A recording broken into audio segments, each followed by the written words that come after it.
So hello everybody and welcome to part 2 of Super Metroid. I actually said that correctly this time. And in the last part we went ahead and played all the way till beating the crap out of Kraid. And so now we're finally gonna head down Norfair. And we're gonna go get the high jump boots, which is what was required by the normal game design in order to get access to Kraid, but I can wall jump, so there's that. So going through this red door, you get the 4th energy tank, which is really nice. We're going to be getting a lot of energy tanks coming up soon. I wanted to point out that as of recording this voiceover, my first part on my Metroid NES playthrough is sitting at 22 views, which is a lot for me. That holds a 2nd place record for most viewed video on my channel, which is really nice. But, you know, despite this series getting actually quite a bit of attention, I've noticed that I haven't gotten a single like, dislike, or comment. Which, I don't know, it feels like that's kind of weird. I don't know. Again, I've only got 14 subscribers as of recording this, so I totally know how YouTube works. So anyway, this is the first heated room. If I was in here without the Varia suit, not only would I be taking twice the normal amount of damage from enemies, but I'd also be constantly taking heat damage. So it's a good thing that I went and got the Varia suit before I came through these rooms here. There's a lot of tougher enemies in here that do a lot more damage. And yeah, you see, even with the Varia suit, I'm still taking quite a bit of damage each time I get hit. There's a missile tank here under the lava. Good luck finding that if you're playing for your first time. The map doesn't even tell you that there's an item there. And that's the thing I didn't point out with map, is a lot of item locations are hinted by little dots on the map. So if you see a dot in a room that you haven't been in, there might be an item there that you're missing. I think it's pretty much restricted to major items, but I don't know. Anyway,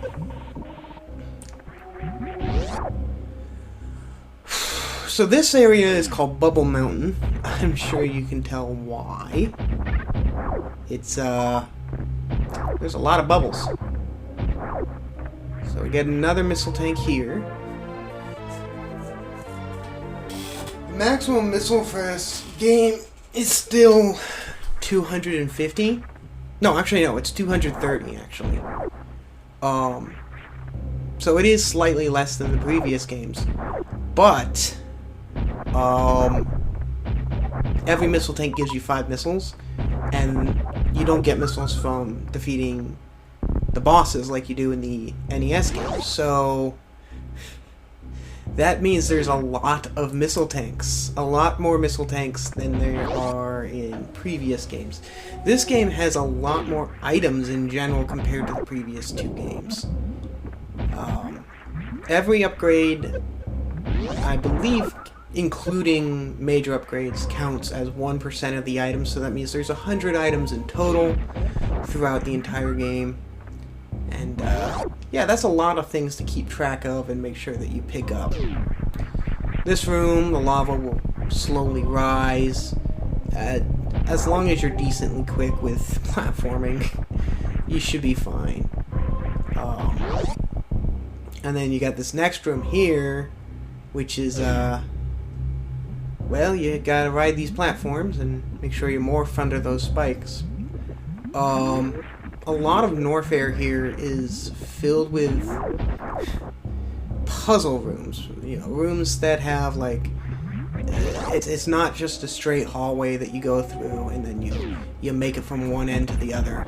A lot of the navigation through Norfair is tough and brutal, especially for a first playthrough.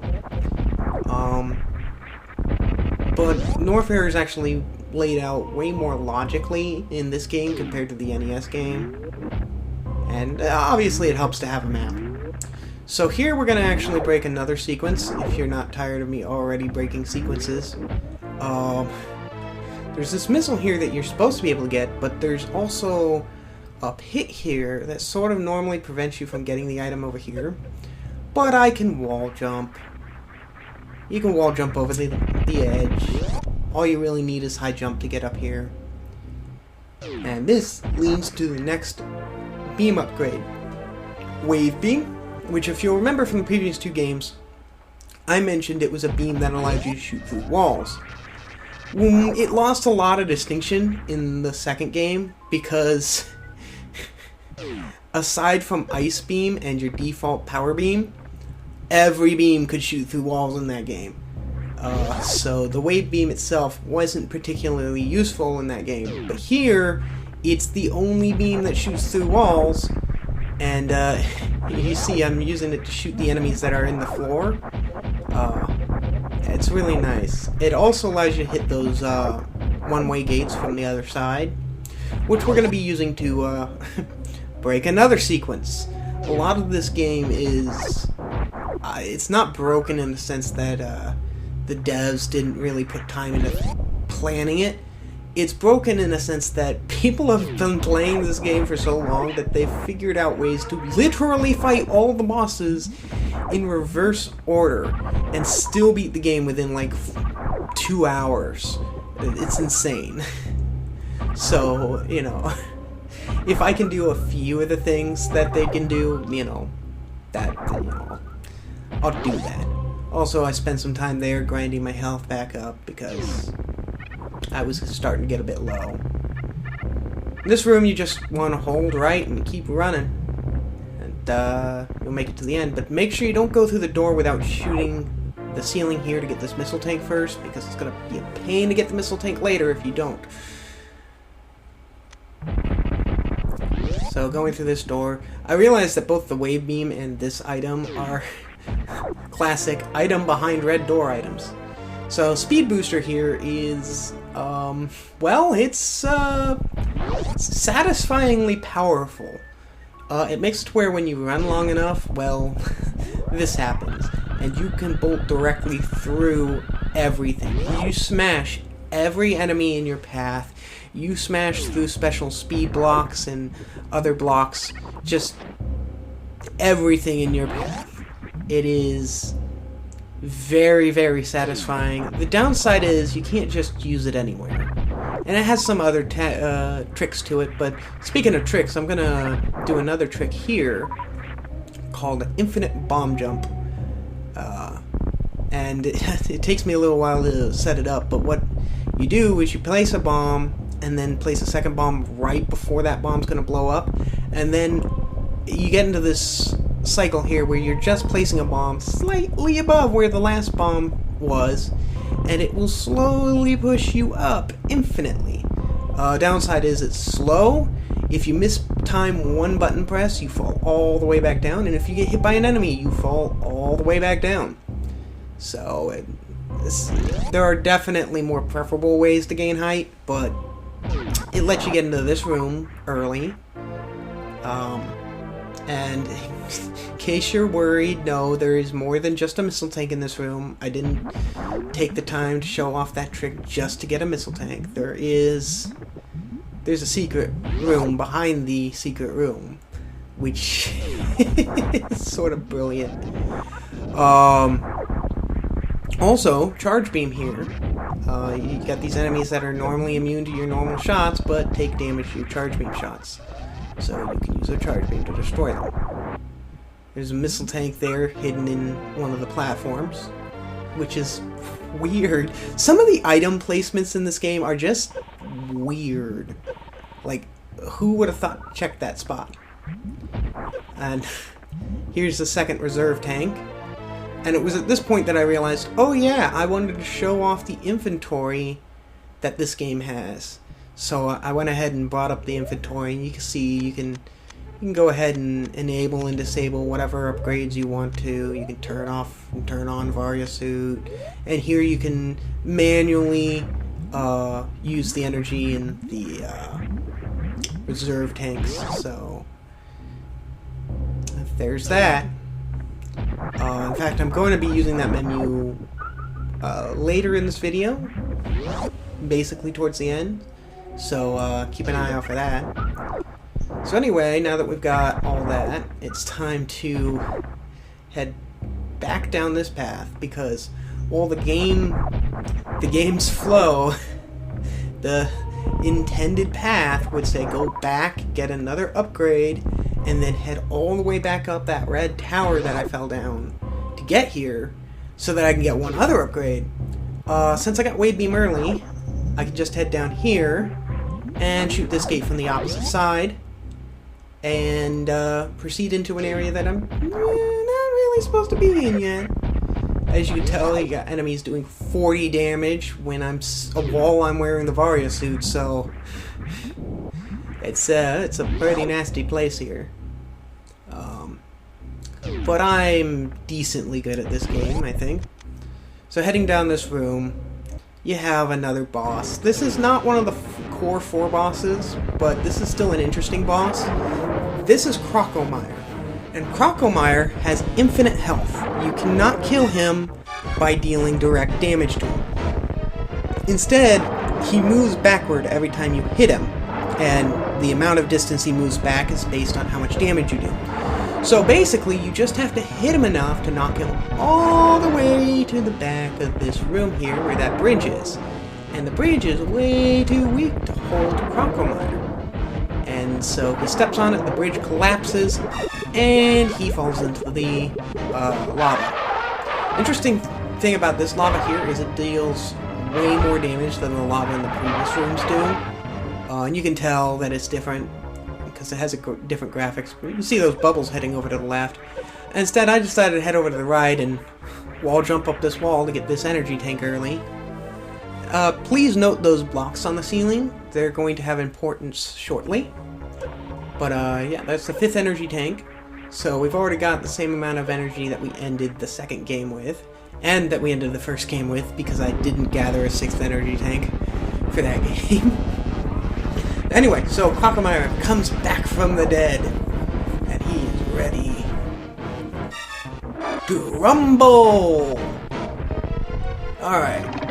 Or not. Yeah, okay. I love how he manages as a skeleton to go all the way across the room, break down a wall, and then he's done. So here's a tricky jump here. It's a bit finicky to get this jump to work, but you can get up here just by using high jump boots and getting the correct jump trajectory. And this is an item that we're getting out of sequence. I mean, it's not ridiculous for us to have it. By the time we get down here, we're expected to have this item. But this is not where we're supposed to find it. It's the Powerbomb. Powerbomb is a massive explosive bomb that pretty much hits everything on screen. And it does annihilate most enemies in a single shot. Downside is you have to be morphed, and you can't really spam power bombs. So, and most bosses are completely invulnerable to power bombs. I don't think there is a boss that's vulnerable to power bombs, to my knowledge. So anyway, you go through here, and I'm going to show off a neat little trick that Speed Booster lets you use. So I crouch at the very end here, and then if I jump and hold right, you can perform a Shine Spark. And it's if you hold a charge by crouching while you're speed boosting, and then you jump and hold a direction, Samus will launch off in that direction until she either runs too low on energy, because it consumes energy as she goes along, or shut up, or she hits a wall, and she just keeps going. And it also counts as speed boosting, so any speed booster blocks get destroyed. So you power bomb down here, speed booster, charge, spin jump over, and then shine spark up. When you spin jump, it does not trigger the shine spark. So you can spin jump and then press the jump and up button again while in midair to trigger another shine spark. I said shut up. It's a bit complicated to pull off, and I'm sure I make it look easy, but it's not. You're intended to run across that platform and jump off that basic ramp there to get over here and grab the Grappling Beam. Another new upgrade for Super Metroid, which allows Samus to grab onto grapple blocks and grapple enemies and fling herself through the air. Now, I thought about going the intended path, but I figured I'd show off some interesting backtracking. Instead of taking the intended path back, we're gonna do the fancy way out of here. At least that was the plan. You can see me in a second just fumbling and failing terribly at trying to pull this off, but... So anyway, what I tried doing here was I tried storing a shine spark and then shine sparking up that long tunnel, but I just... It didn't work. I just missed. I was like, okay, you know what, fine. Fine. I'm just gonna wall jump up the wall. And then I got up here and I still failed to wall jump correctly. If you miss time a single wall jump, it doesn't mean you fall all the way back down, but it does throw your timing off a little bit, and sometimes you end up falling quite a far distance before you can figure out where you went wrong and start going back up the wall. But anyway, now that we got Grapple Beam, we got Power Bombs, we got High Jump, we got Speed Booster, Wave Beam. I went over here to show off what the Grapple Beam does. You can grab onto grapple blocks and grapple across ceilings. And fall back into lava. It's a bit finicky, but it works. I don't think you absolutely need Grapple Beam to beat the game. I don't think there's a section where you absolutely need it, but it certainly is helpful to have. So anyway, we're heading up this way. I'm going to use Grapple Beam here. Again, I don't think you needed to clear this room, but it certainly does help. It's one of the few rooms where I actually do use Grapple Beam. Missile tank here. And you'll notice that that one-way gate is green, meaning you have to hit it with a super missile, which means even with Wave Beam, you can't hit it from the wrong side. Except you can, but it's a lot more finicky to do so. Behind this Powerbomb door, just for those of you who are curious, that's where the map data is. Oh, I forgot to even mention, power bombs open yellow doors. So if you were wondering how to open yellow doors, that's how.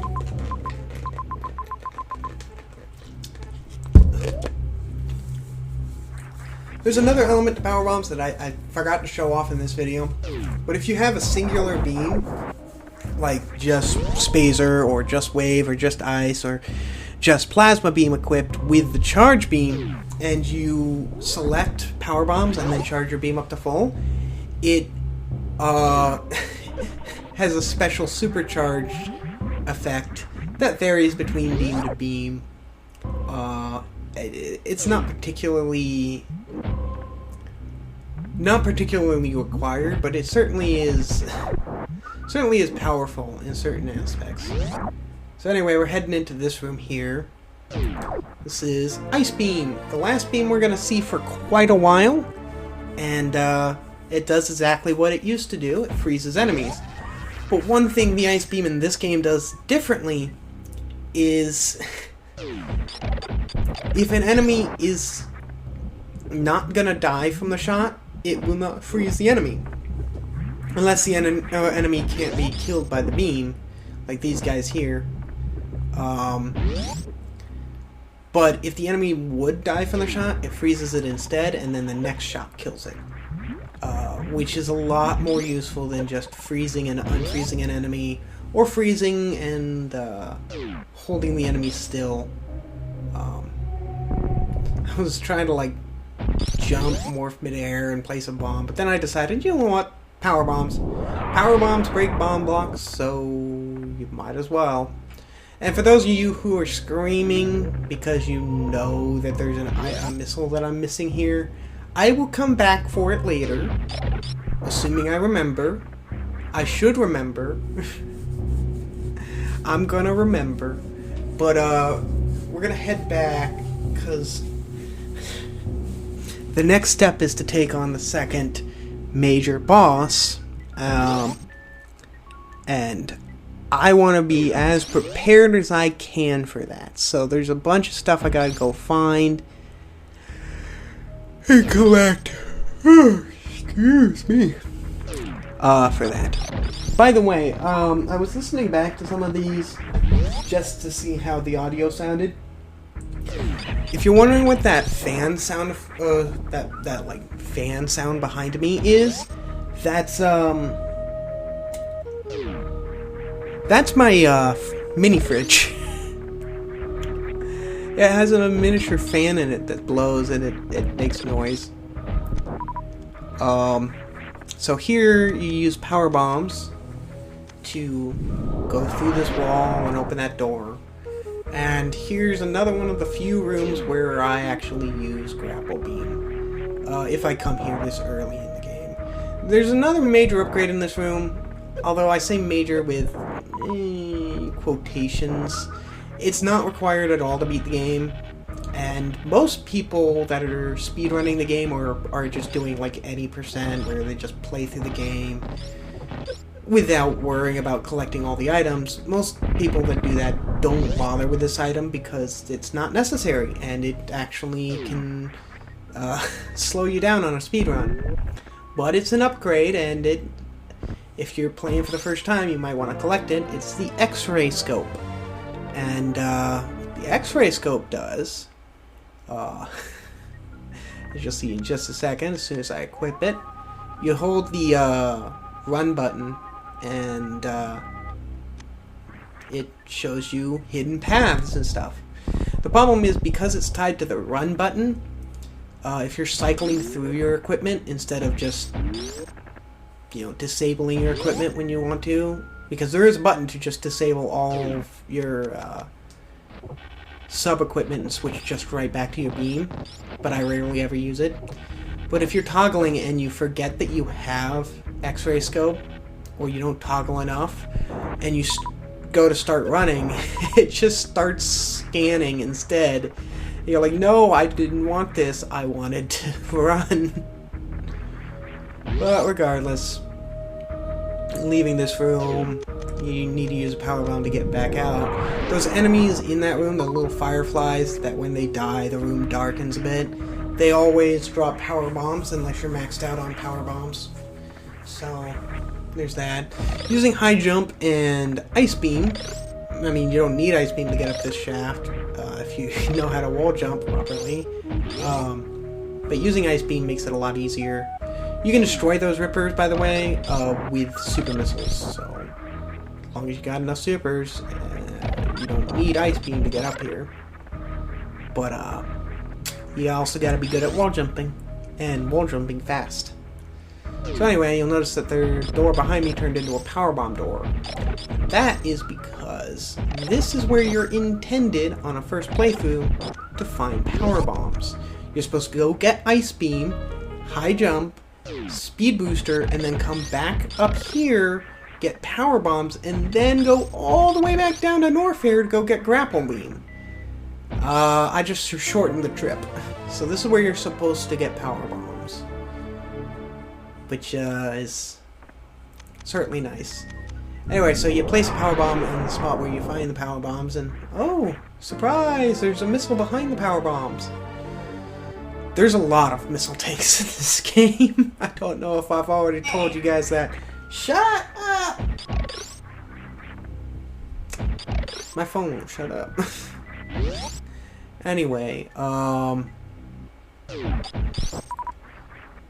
now By the way, these slugs also always drop power bombs unless you're maxed out on power bombs. And as I mentioned before, the cactuses here, they always drop super missiles unless you're maxed out on super missiles. So, good way to keep your ammo up. And it's a way to prevent the player from... I mean, it wouldn't cause a soft lock anyway, because you could just cause the enemies to respawn by leaving the room, but it certainly helps. Powerbomb that floor, and there's a powerbomb underneath this flower, because, yeah, you'd totally think to look under here. But now we have more power bombs and we got super missiles, and that's rather interesting. But you can head up here, there's another elevator, and this one takes you all the way back to Crateria. Ugh.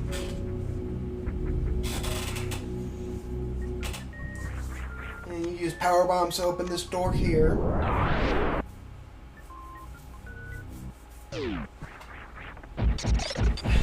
These crabs, by the way, do a lot of damage if they hit you, so don't get hit. I could head right here to take on the next boss, but I decided to head left because I wanted to find a bunch of pickups that I had missed up to this point.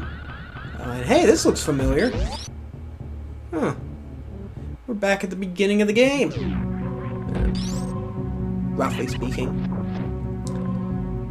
So, yeah, I'm gonna head back down the path that led to Morph Ball and Missiles at the beginning of the game, because there's still some stuff to be found down this path here. And I failed to jump and shoot down. Instead, I just crouch and shoot. So anyway, you head all the way down this tunnel again. Shaft. It's a shaft, not a tunnel.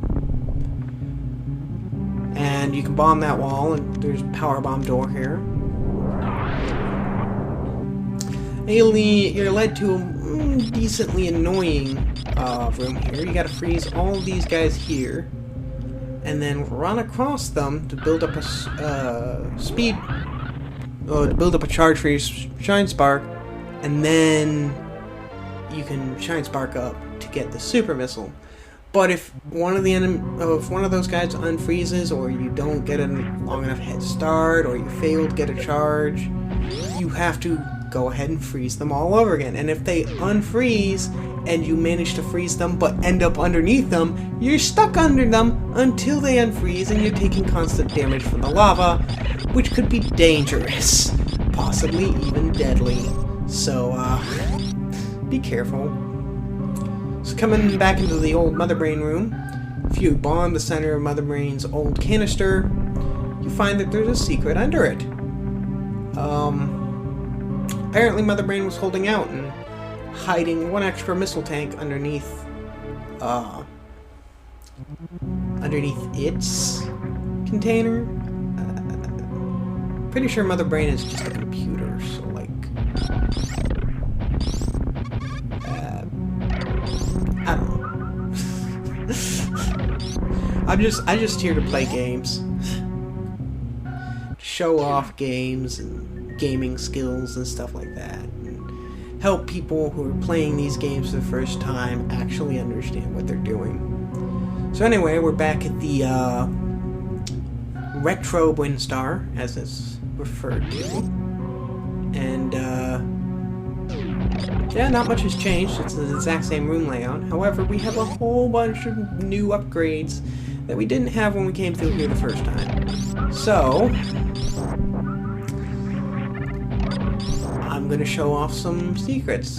I was also looking at my time at this point. I was like, oh, man, I don't know if I got enough time to show this one. I managed to, and then I also fumbled this. Nice try. But I got it the second time. You Shine Spark up here. You don't need to Shine Spark, but it certainly is a lot easier if you do. I went into this room, I'm like, oh, right. I gotta jump through the door.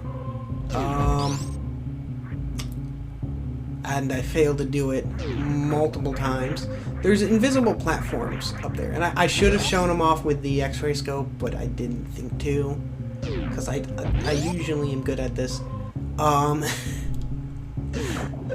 Here's the problem. I kept getting like the last possible frame to hit the jump button, and then it wouldn't register my jump, so I just kept running through the door.